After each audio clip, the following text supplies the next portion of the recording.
Isso é um passo muito mais profundo do que Spinoza alcançou. Espero ter conseguido responder resumidamente. Muito bom, muito bom.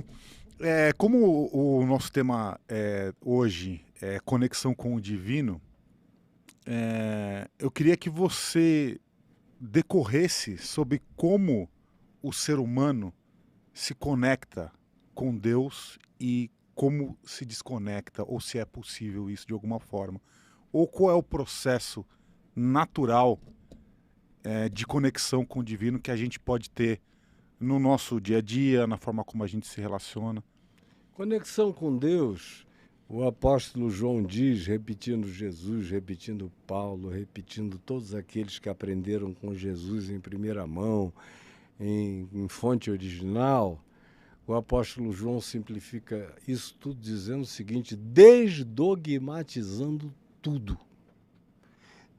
Descristianizando, porque o cristianismo, como eu já falei da última vez que eu vim aqui, é um fenômeno de 1700 anos criado pelo imperador Constantino. É uma tolice econômica, social, cultural, política, geopolítica, igual a qualquer outro ismo, é igual a qualquer outro sistematismo. Agora, o que João, o apóstolo, diz, ele é quem diz que Deus é amor, ele diz que todo aquele que ama conhece a Deus. Todo aquele que não ama não conhece a Deus. É muito simples, meu amigo, não tem nada a ver com dogma. Se você for a qualquer tribo do Amazonas, onde você encontrar amor, Deus está ali. Aonde alguém for capaz de se sacrificar para alimentar o filho, Deus está ali. Aonde uma mulher sabe que se parir vai morrer, mas pare a si mesmo, ela está parindo do mesmo jeito que o Cristo pariu o universo, dando a sua própria vida. Então, conexão com Deus é amor. E que é crescente, se a gente quiser.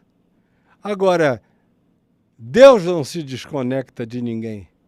As pessoas é que se desconectam de Deus pelo ódio, pela indiferença, pelo abuso, pela prepotência, pela ditatorialidade, pelo desejo de dominação, de controle do próximo, de espoliação, de exploração. É assim que a gente se desconecta de Deus. Mas Deus não se desconecta dos que dele se desconectaram. Como diz o Jó no livro dele, que está aí na Bíblia, se Deus pensasse só em si, é um antropomorfismo, é uma linguagem para a gente entender. Como quase tudo que a gente lê não passa de linguagem antropomórfica, senão ninguém conversaria com ninguém, não teria código de comunicação. Então ele diz, se Deus pensasse só em si e retirasse da terra o seu espírito, está falando ainda de uma coisa diminuta, que é a Terra, porque é um livro de 3.000 anos atrás. Retirasse da Terra o seu espírito, toda a vida uma expiraria e todas as existências voltariam ao nada. Então você olha e você vê todas as coisas existindo, por quê? Porque o Deus nunca desistiu de amar. A gente passou no século passado pelo nazismo, por um negócio horroroso, indescritível. Eram tártaros na terra, era um inferno dos mais profundos. Mas a humanidade prosseguiu. Os alemães prosseguiram. A vida continuou. Os judeus não desapareceram. Todos nós estamos aqui. Porque Deus não desiste de amar. É como eu disse no início, Deus estava em Cristo reconciliando consigo o mundo unilateralmente, não atribuindo aos homens as suas transgressões. Deus não atribui transgressão a nenhum de nós. Se ele atribuísse, nenhum de nós sobreviveria, porque nós somos mesquinhos demais, arrogantes demais, pedantes demais, egocentrados, absolutamente egóticos. Mas ele nos ama a si mesmo, porque a gente é a nossa única chance de crescer, de nos humanizarmos, de melhorarmos, de prosseguirmos. É esse amor que não desiste de nós, que não desiste de si mesmo. Deus não deixa de amar porque Deus não desiste de ser Deus. O amor é a essência dele. Agora, no amor de Deus, não tem repartições. O amor de Deus é carregado de verdade, de justiça, de santidade, de pureza, de compaixão, de misericórdia. Não tem uma compartimentação dizendo, Deus é amor, mas também é justiça. Você já ouviu isso? Isso é a coisa mais patética que existe. Não existe justiça sem amor. Justiça sem amor se transforma em vingança, em legalismo, em punição. Só pode haver justiça se houver amor. Do contrário, há extrapolação. É o amor que mantém a justiça justa. Sem amor, a justiça vira iniquidade e perversão. Agora, vai explicar isso num mundo todo cheio de compartimentação, onde as pessoas querem fazer a anatomia do divino de uma maneira absolutamente burra. Porque Deus está para além das nossas próprias descrições. Ou você experimenta isso com a consciência de quem, olhando para Jesus, o ouve dizer, como quando ele afirmou, um dos discípulos dele disse, escuta, como é que a gente vai saber o caminho para te encontrar? Ele disse, eu sou o caminho, a verdade e a vida. Aí o discípulo disse a ele, escuta, mostra-nos o Pai. Mostra-nos o invisível, o imponderável, o inalcançável, o inatingível. Como se a gente pudesse chegar aí, como se o finito pudesse assambarcar o que é mais do que infinito. Infinito é até uma palavra pequena e curta para designar Deus. Ela é boa para a ciência do universo espaço-temporal, mas nem mais para isso está servindo. Aí Jesus chega e diz, Filipe, há tanto tempo eu estou convosco e não me tendes conhecido. Quem me vê a mim, vê o Pai. Como dizes tu, mostra-nos o Pai. Não crês que eu estou no Pai, que o Pai está em mim? As palavras que eu vos digo, eu não as digo por mim mesmo, mas o Pai que permanece em mim faz as suas obras. Então, o meu único acesso à compreensão mínima do significado de quem Deus pode ser para mim, humano, é olhando como Jesus viveu. No amor de Jesus não tem romance, embora haja severidade. O amor de Jesus tem filéu. Ele tinha amigos que ele dava preferência. Extremamente amigo de Marta, de Maria, de Lázaro, de Madalena, de Salomé, de uma quantidade enorme de pessoas, porque ele se dava ao direito da intimidade e da afinidade. Tanto quanto ele amava aqueles que o odiavam.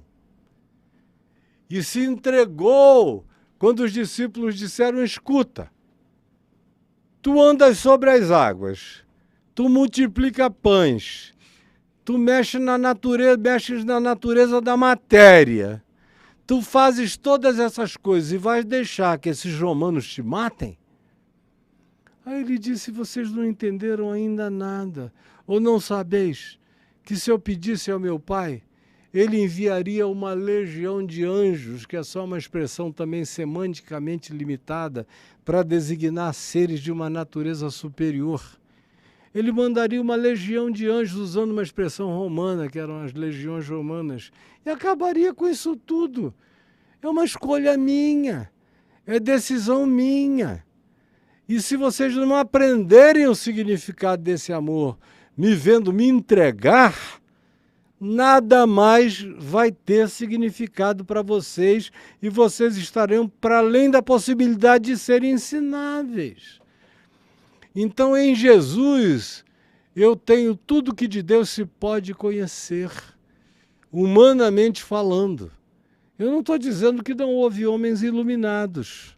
Houve muitos homens iluminados. Houve muitos profetas lindos, mulheres lindas, gente que cresceu em amor, em graça, em bondade, em misericórdia, para todos os lados. E foram todos esses que tiveram como ambição chegar nesse nível onde o amor é a coroa de todas as coisas. Ninguém cresce em Deus sem amar. Não tem teologia, não tem filosofia, não tem ciência de nenhuma natureza que te expanda nessa direção, para essa dimensão que está para além de tudo aquilo que o nosso entendimento possa alcançar. É por isso que os evangelhos dizem que nós somos chamados para abraçarmos aquilo que excede ao próprio entendimento. Eu abraço coisas que estão para além da minha própria compreensão, mas que eu não posso negar todos os dias, nem um dia, porque elas são verdade em mim. Fogem-me palavras para descrever tudo aquilo que eu sei que é verdade e que pode habitar o coração de qualquer um de nós aqui. O resto é a decisão de crescer, de escolher, de prosseguir e de simplificar. Quanto mais você complexifica o caminho na direção de Deus, mais perdido você fica na história. Porque é simples. É por isso que é para todos. É por isso que ele não diz só a elite grega, só a elite romana. Ao contrário, ele abraçou antes de tudo os pobres, porque deles é o reino dos céus. Humildes de espírito, que significa os ensináveis, os que estão abertos para aprender sempre e aprender, sobretudo, o que simplifica o caminho, porque o que complexifica o caminho só produz arrogância. Como o apóstolo Paulo disse, que a sabedoria humana ensoberbece, mas o amor simplifica, edifica e constrói em nós aquilo que não precisa de uma multidão de palavras para se tornar verdade. Se torna, como eu já disse pela 4ª vez, não aquilo que é explicável, porque o Evangelho não é acerca do que é, o Evangelho é acerca de como a gente trata, vive, se entrega e se dá. Sem dogma nenhum. O dogma é amar, é perdoar, é acolher. Aí